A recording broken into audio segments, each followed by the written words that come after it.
Hi, this is kayDbait again. I'm going to be making a glossary or an index of some kind for the rest of the videos I'm going to be making on this account, hopefully. I might switch gears again, but right now I'm going to be switching to philosophical, religious, explaining morals and amorals, and how a reasonable argument looks and how an unreasonable argument looks.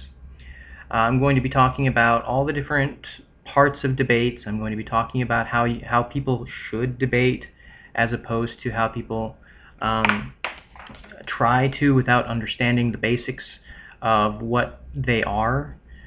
People that don't know what they're actually talking about, but they sound really sure. The keys, the signs of what a person who knows what they're talking about is like and what a person that doesn't know what they're talking about, and also to always do your own research. No matter how moving an argument can be, you don't want to just take somebody's word for it, because their information could be wrong, or it could be, it can be mildly altered, or it could be just mildly manipulated. It could be, hey, I'm going to give you this stat but not this stat. It's not fair. So while they're not lying, they're not being truthful. So I want you to always do your own research. That's like the #1 rule for a debate, is the people listening to the debate always have to do their own research. I know it's hard. I know you're watching the debate to get the information, but you're not going to get all the information because people aren't going to argue fair, because people don't want to argue fair, because it's difficult. And that's why I'm telling you the reasonable versus the unreasonable, because there are going to be people that are just going to make arguments for the sake of arguments, and they're going to be very moving, and they're going to be very passionate, and they're going to be very persuasive, but they're not going to be accurate, and you have to do your own research. And don't just use Wikipedia either. Use several different articles, several different things from different viewpoints. Don't just look at one website. Don't just look at the links from one website, definitely. Because if I wanted to persuade you guys to do something, I'll find every article that points me as correct and just link to all of them, and never ever link to things that might put doubt onto my side. And now imagine the person that's amoral doing that doesn't care about the facts. I'm not saying that all amoral people don't care about facts, but I'm just saying that if I didn't care and I just wanted people to believe I was right, I would do that. But that's not what I want. I want people to know what's true, which is why I'm making these videos. So, okay, a reasonable argument uses logic. It uses common sense. It uses the ideas that work. An unreasonable argument jumps to conclusions. It doesn't talk to you. It talks at you. And it's not, the unreasonable argument isn't fair. You can attack the person, you can attack a group, you can attack, I mean verbally, I don't mean physically, but you say things like, well, your mom, stuff like that. I mean, that's the most basic, childish, unreasonable argument ever. It's not an argument. But there's much more subtle ones. There's the people that don't use logic. They use, I'm not going to say belief. That's not fair either. I'm going to say unproven, what's a good word for it? Unproven science, or unproven belief. Because science is just, accepted belief. But so is religion. I'm not saying religion and science are the same thing. Please don't say that. I'm just saying that they're very similar in definition. If I were to say that kings were better than peasants, and then when people ask me, well, why are you saying that? It's like, because they had royal blood. It's like, well, they do, technically. They had royal blood. But I can then be countered with, well, their royal blood was kind of inbred. I mean, even if the original king was chosen by whatever force of nature or religion or God or whatever, even if it was, who in their right mind would believe that their blood was special? That it was more valuable than a peasant's? Was it ordained? Is it holy? Is it just genetically superior? I've had that argument with one of my roommates several times, and they will not say anything besides God made royal blood better. And that's it. That's his whole argument. And I try to figure out where his reasoning comes from. And then I found out he believes he is descended from King Henry VIII. And I'm not going to say his name or whatever, but so he then stated that he was better than me as his argument. That was his entire argument, was I don't have to listen to you, which is me, because I am better than you. And that was his argument, and that is an unreasonable argument. He not only used the end idea to justify the first part, he used the first part to justify the end part. And you can't do that in an argument. Now, obviously, it was just very rude to say that he was better than another person simply because of relatives, but there are superior genetics, and I'm not going to say any specifics, but you can be immune to things by your genetics. You can be physically stronger, you can be, smarter. I mean potentially.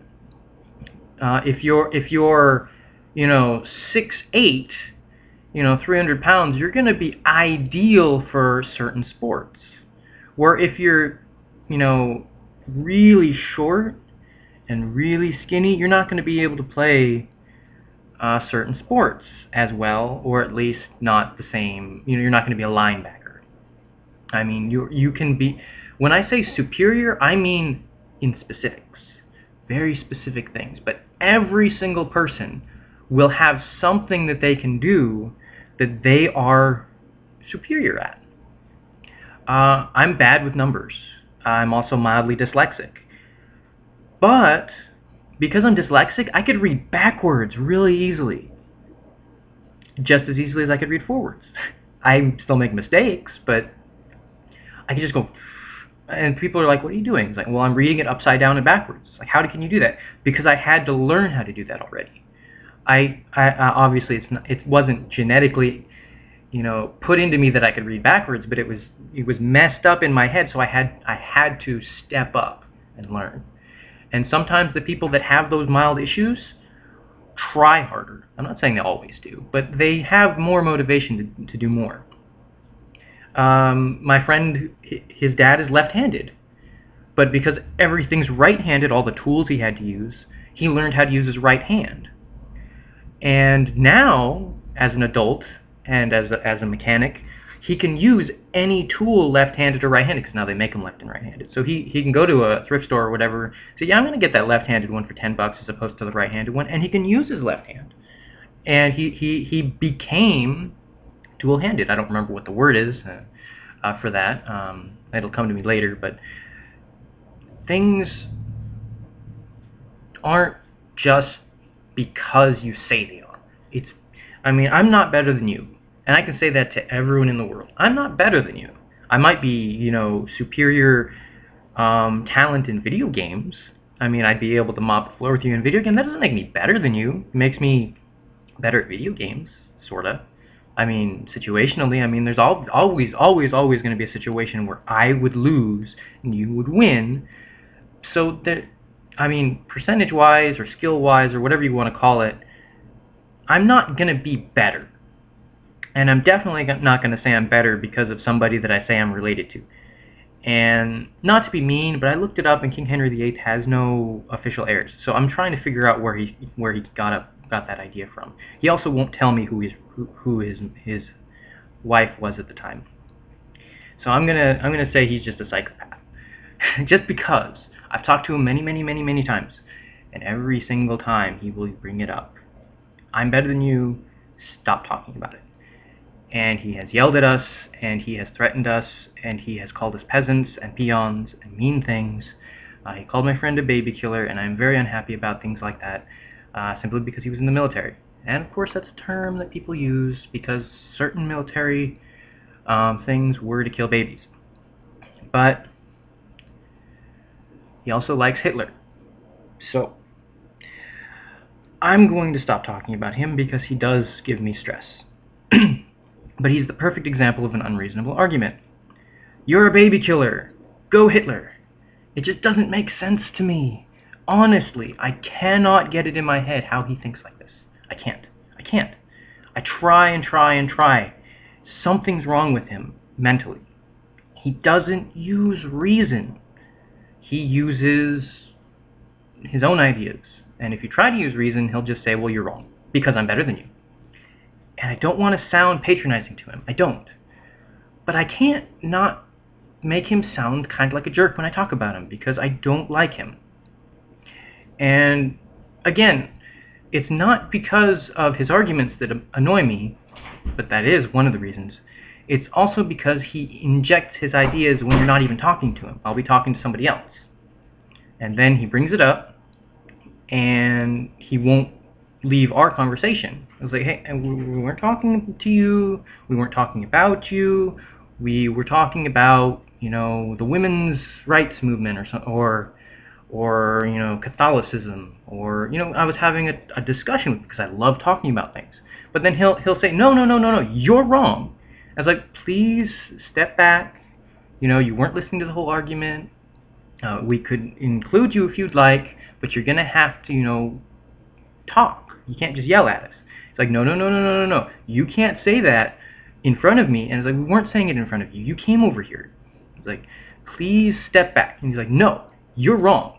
And I'm going to tell you why you're wrong. And he won't leave us alone. So he almost got kicked out several times because of this. But, you know, he pays rent, and, you know, he's under a lot of stress right now, so we give him slack. But then he keeps doing it, and it bothers us a lot. So I'm going to probably be using him as examples, and I do apologize for that. I'm not going to say his name. I'm never going to say his name. I'm not going to show him. I'm not going to give him voice clips, because I'm not going to make voice clips of him anyway. If he wants to join in, he can, like anybody that wants to join in. But I'm just going to use a lot of the things he says as descriptions of what an unreasonable argument is, or even what an amoral argument is. Because a lot of the things he says seem kind of immoral to me. They might be, but amoral and moral are more synonyms than antonyms, because somebody with morals and somebody without morals, you can't really not have morals. I mean, you can be mentally, what's the word? It's not kleptomania, that's stealing. Psychopath? Sociopath. Somebody that has no emotion. They are amoral. That's really the only way you can be amoral. Otherwise, you just have different morals. And they can seem amoral to somebody that believes this or that believes this. Some people believe, hey, survival of the fittest. That is an argument. It's not exactly nice, I mean, in today's society, but a long time ago, you know, if somebody was, you know, bothering you and you killed them, it was fine. But now, people would say that's very amoral. Morals change. They're very fluid, they're very subjective to the person viewing it and the person participating. I mean, kicking a puppy. Everyone would say that's amoral. But then, what if it was biting my legs? Like, okay, now it's okay. It's like, but it's how you perceive it. I mean, maybe it wasn't biting his leg. Maybe he just thought it was biting his leg. I don't know.